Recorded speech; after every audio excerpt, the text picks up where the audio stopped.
आज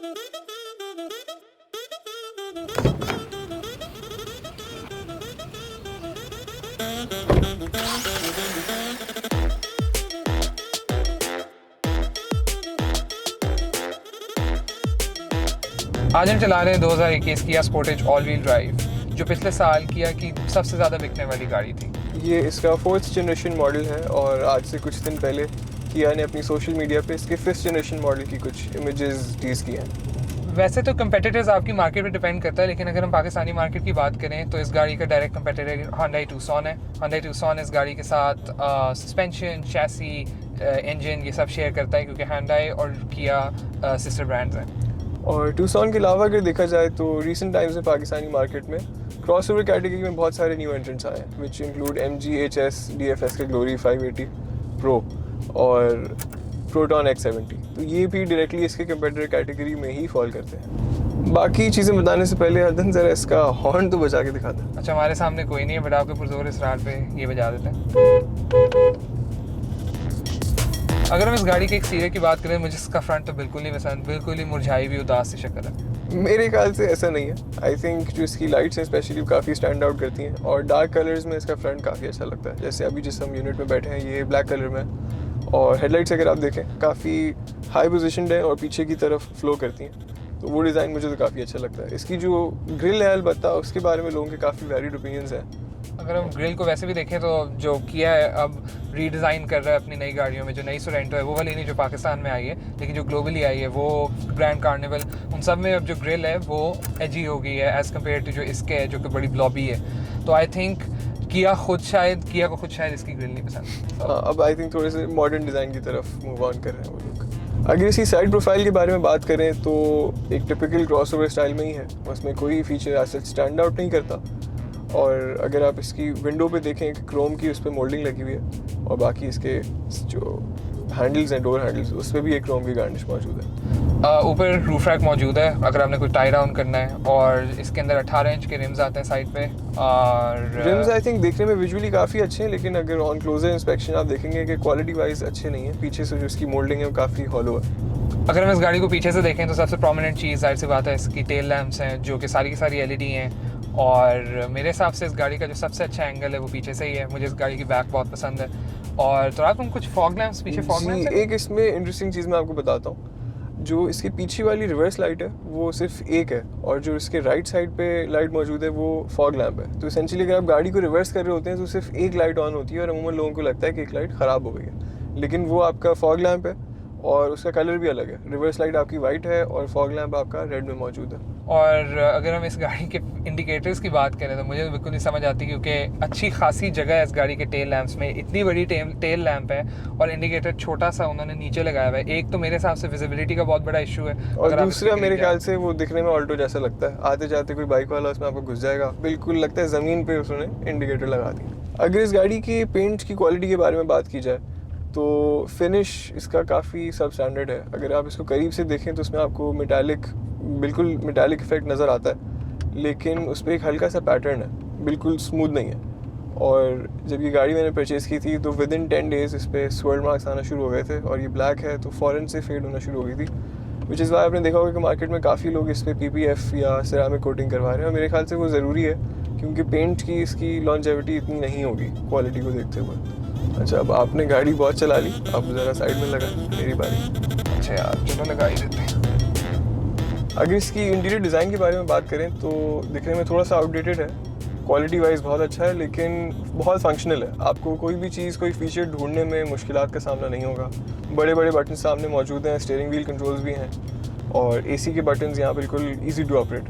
और AC भी इसका डुअल जोन क्लाइमेट कंट्रोल है। इसमें इसका मतलब है कि लेफ्ट साइड पे अलग टेम्परेचर सेट कर सकते हैं, राइट साइड पे अलग टेम्परेचर सेट कर सकते हैं। और क्लाइमेट कंट्रोल से आप इसको ऑटो पे रख के छोड़ दें तो वो एक कांस्टेंट टेम्परेचर मेंटेन करता है। आपको अपना कंप्रेसर ऑन ऑफ नहीं करना पड़ता, जैसे हमें अमूमन आदत होती है लोगों को।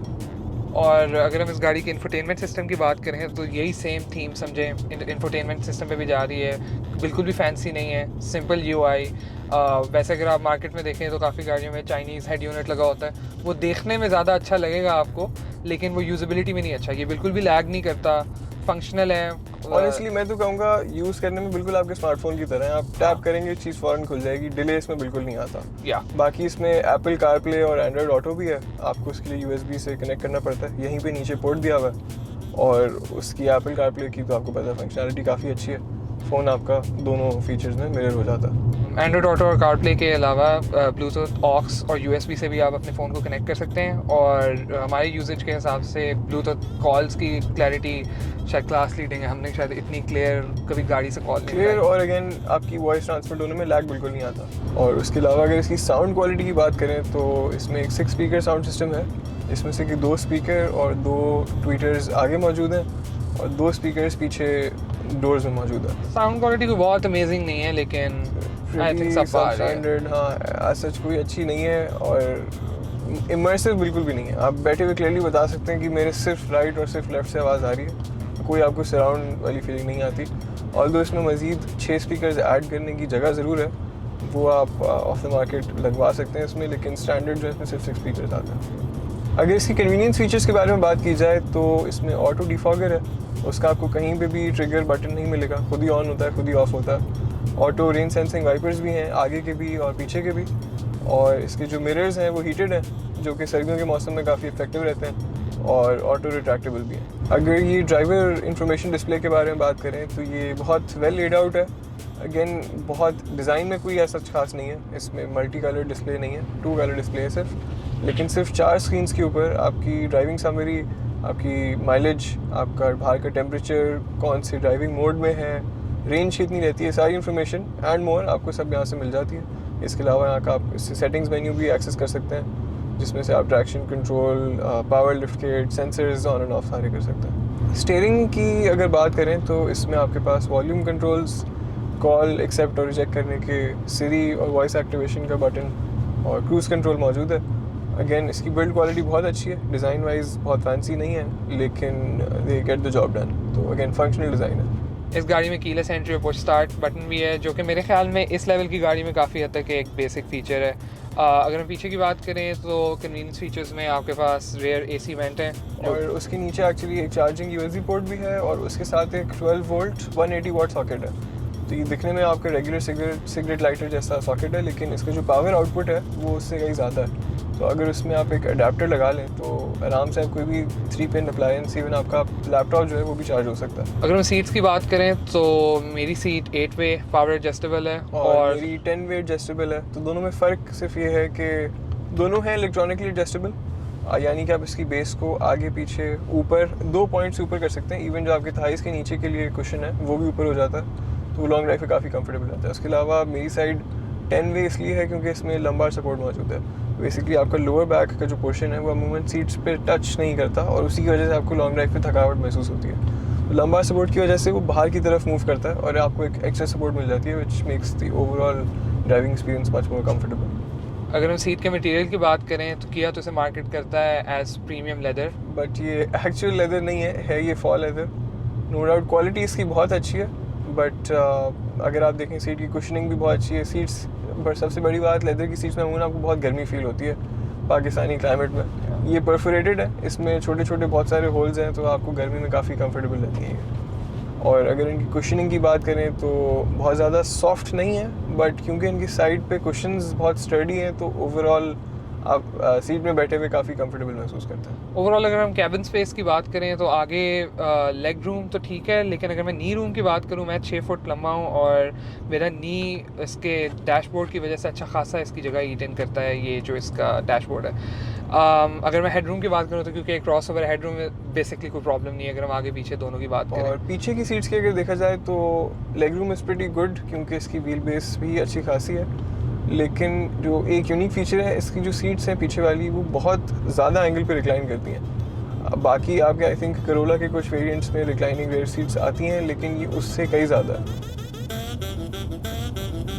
अगर इस गाड़ी की ट्रंक स्पेस की बात करें तो क्योंकि हैच और एक क्रॉसओवर है इसकी वजह से इसको बहुत वाइड ओपन स्पेस है चीज़ें रखने के लिए। विड्थ अच्छी खासी है, लेकिन थोड़ी सी व्हील आर्चेस ट्रंक के अंदर की होने की वजह से थोड़ी सी कम हो जाती है, लेकिन नॉनदलेस काफ़ी अच्छी ट्रंक है। ट्रंक में कुछ खास एसेसरीज नहीं है, बस एक छोटी सी लाइट है, कुछ डो हुक्स हैं और नीचे आपके पास स्पेयर टायर है जो कि फुल साइज़ है और वो अलॉय रिम्स के साथ आता है जो कि आपके बाकी स्टैंडर्ड 4 टायर्स में लगे हुए हैं। और उसके अलावा आपको एक कार्गो नेट मिल जाती है। ऐसा कोई बहुत ज़्यादा एक्सेसरीज नहीं है। ट्रंक को एक्सेस करना भी बहुत आसान है क्योंकि इसके अंदर पावर लिफ्ट गेट है। तो आप बेसिकली अगर आपकी जेब में चाबी है और आप इसके डिग्गी के करीब चल के जाते हैं तो ऑटोमेटिक 3 सेकंड के बाद 3 से 4 सेकंड के बाद डिग्गी खुल जाती है।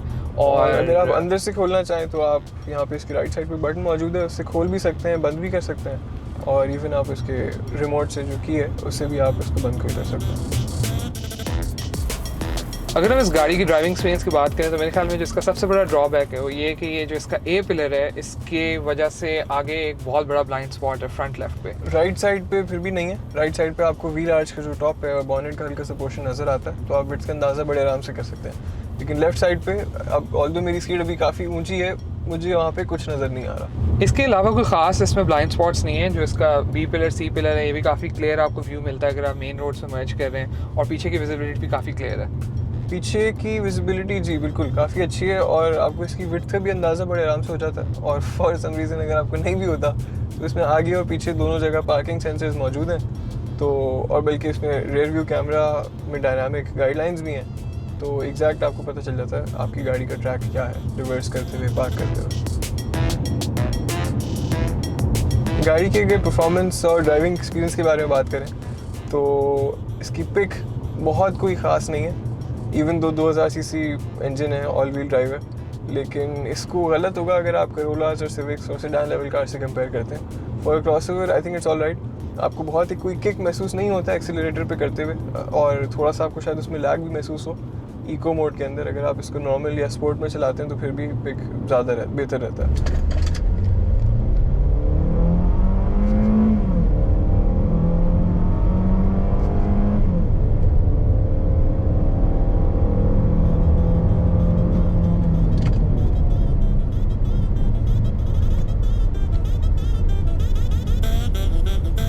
अगर हम इस गाड़ी के सस्पेंशन आर्किटेक्चर की बात करें तो इसके आगे मैकफेरसन स्ट्रट है और पीछे मल्टी लिंक है। मल्टी लिंक से ये फ़ायदा होता है कि वो एक इंडिपेंडेंट सस्पेंशन होती है, तो उसकी वजह से आपकी राइड एक्सपीरियंस फ्रंट तो भी डिपेंडेंट सस्पेंशन है लेकिन पिछली इंडिपेंडेंट। इन शॉर्ट आप पाकिस्तान की सड़कों पे इसको बड़े आराम से चला सकते हैं, बेफिक्र होकर खड्डों में लेके जाएं, अपने गाँव तक लेके जाएँ, कोई मसला नहीं होगा। ग्राउंड क्लियरेंस भी अच्छी खासी है और सस्पेंशन जैसे उन्होंने बता दिया आगे और पीछे की काफ़ी कंफर्टेबल है। ओवरऑल राइड एक्सपीरियंस तो काफ़ी सही रहता है। लेकिन अगर हम इस गाड़ी की हैंडलिंग की बात करें तो क्रॉसओवर के हिसाब से सही है, लेकिन क्योंकि ये क्रॉसओवर है उसकी वजह से बॉडी रोल काफ़ी ज़्यादा जब आप बेंड्स और कॉर्नर्स की तरफ जा रहे हैं। और इसके ब्रेक्स बहुत ज़्यादा इफेक्टिव नहीं है। आपको महसूस होगा अगर आप थोड़ा गाड़ी को स्लो डाउन करने की कोशिश करते हैं तो थोड़ा डिले है रुकने में, थोड़ी देर में जाके रुकती है। लेकिन अगर आप हार्ड स्टॉप ब्रेक करते हैं तो उस हिसाब से ठीक है, अच्छी रेंज में बेसिकली बहुत ज़्यादा कॉन्फिडेंस इंस्पायरिंग ब्रेक्स नहीं है। लाइक आप थोड़े अंडर कॉन्फिडेंट रहते हैं अगर आप किसी सेडान से इसमें आते हैं तो आपको थोड़ा टाइम लगता है यूज्ड टू होने में। और अगर हैंडलिंग की बात की जाए तो आई थिंक इसका steering wheel is probably one of the best I ever used.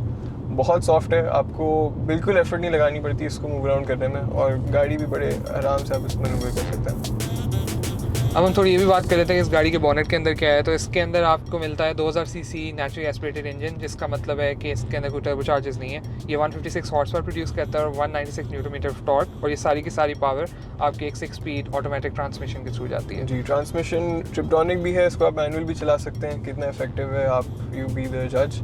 और इसके अलावा टर्बो चार्जर ना होने की वजह से इसको आप रेगुलर फ्यूल पे चला सकते हैं, हाई ऑक्टेन पे आपको रिलाई करने की ज़रूरत नहीं है। और इसमें ऑल व्हील ड्राइव सिस्टम है which is a bit different from 4 wheel drive. 4 wheel drive को आपको इंगेज करना पड़ता है, ऑल व्हील ड्राइव हर वक्त जो है चारों टायर्स में पावर आउटपुट देती रहती है, तो ये कॉन्स्टेंटली एक्टिव रहता है। अगर हम इस गाड़ी के सेफ्टी फीचर्स की बात करें तो इस गाड़ी के अंदर ट्रैक्शन कंट्रोल और व्हीकल स्टेबिलिटी मैनेजमेंट सिस्टम दोनों हैं, जो कि बेसिकली वही अगेन आपको स्लिप के चांस, बॉडी रोल को कंट्रोल करता है। और इस गाड़ी के अंदर हिल स्टार्ट असिस्ट भी है और डाउन ब्रेक कंट्रोल भी है। तो जब आप हिल के ऊपर जा रहे हैं तो भी आपको असिस्ट करता है, आपकी गाड़ी पीछे नहीं आती। और जब आप किसी एक ऊंची हिल से वापस आ रहे हैं तो उसकी ब्रेकिंग जो है खुद ही मॉड्यूलेट करता रहता है या। और बाकी इस गाड़ी के अंदर बाकी स्टैंडर्ड चीज़ें ABS ब्रेक्स वगैरह हैं। दो इसमें एयरबैग्स मौजूद हैं, एक ड्राइवर साइड पे और एक पैसेंजर साइड पे। मेरे ख्याल में प्राइस रेंज के हिसाब से बहुत कम है 2 एयरबैग्स, कम से कम इसमें 4 to 6 होने चाहिए थे, लेकिन again this is what we have. ये नहीं है। अगर इस गाड़ी की फ्यूल एफिशिएंसी की बात करें तो इस वक्त at the time of recording ये 8.5 किलोमीटर पर लीटर है जी। और आपने और रिव्यूज़ में पढ़ा होगा और शायद डीलरशिप वाले क्लेम भी करें कि ये आपको लॉन्ग पे इससे ज़्यादा देगी 10-12, which might be true in certain circumstances depending आप इको पे चला रहे हैं या स्पोर्ट पे चला रहे हैं, लेकिन डे टू डे ड्राइविंग में आपको ये 8 साढ़े 8 से ज़्यादा नहीं देगी। आप बहुत अगर लाइट फुट से चलाते हैं तो 9 तक, लेकिन इससे ज़्यादा एक्सपेक्ट ना करें। आफ्टर ऑल 2000 सीसी इंजन है और ऑल व्हील ड्राइव है, तो हर वक्त आउटपुट जारी होती है चारों तरफ से। आफ्टर सेल सर्विस वैसे तो आपकी मार्केट पे डिपेंड करती है, लेकिन जहाँ तक पाकिस्तान की बात है वहाँ पे अभी किया काफ़ी रिसेंट एंट्रेंट है मार्केट में। आई थिंक ऑलरेडी वैसे काफ़ी वेल इस्टेब्लिश हो गए हैं, इनका डीलर नेटवर्क काफ़ी बड़ा है। फॉर एग्जांपल हम अभी अगर कराची में हैं और यहीं पे आई थिंक इनके 5 से 6 सर्विस सेंटर्स मौजूद हैं और वो काफ़ी एफिशिएंटली काम करते हैं। No complaints so far. But एक जो इसमें आई थिंक थोड़ी सी चीज़ें मैं पॉइंट आउट करनी पड़ेगी, इसके पार्ट्स आर एक्सट्रीमली एक्सपेंसिव। सिर्फ अगर आप हेडलाइट्स की बात कर लें तो 2 लाख रुपए की एक हेडलाइट है, तो इन एनी मिस आप आपके 4 लाख रुपए तो सीधा सिर्फ हेडलाइट्स पे जाएंगे। ट्रू, लेकिन अगर हम इस गाड़ी की वारंटी की बात करें तो किया ग्लोबली मशहूर है क्लास लीडिंग वारंटीज़ का, और आई थिंक वही ट्रेंड पाकिस्तान में I think they are offering 4 year या 100,000 किलोमीटर्स व्हिचएवर कम्स फर्स्ट, जो कि आपके बाकी जो लोकल ब्रांड्स थे उनसे कहीं ज़्यादा है।